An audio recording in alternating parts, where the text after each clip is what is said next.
खुदाम यसु मसीह के बबरकत नाम पे आपको सलाम।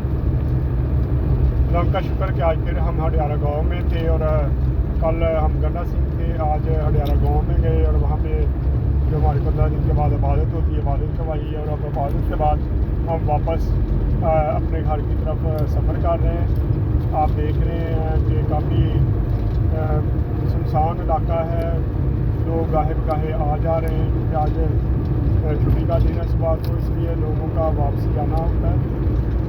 आज एक बड़ा अफसोसनाक वाक़या भी हडियाला गांव की तरफ हुआ है। एक बात थी जिसका कोई पता नहीं नुकसान हुआ या कुछ चीज़ टूट गई और उसकी 3 कलाबाजियाँ लगी और जितने लोग थे काफ़ी ज़्यादा वो ज़ख्मी हुए हैं।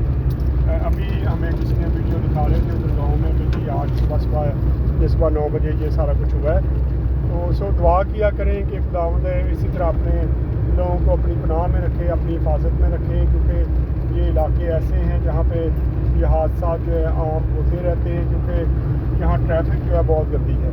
तो आप लोग दुआ करें कि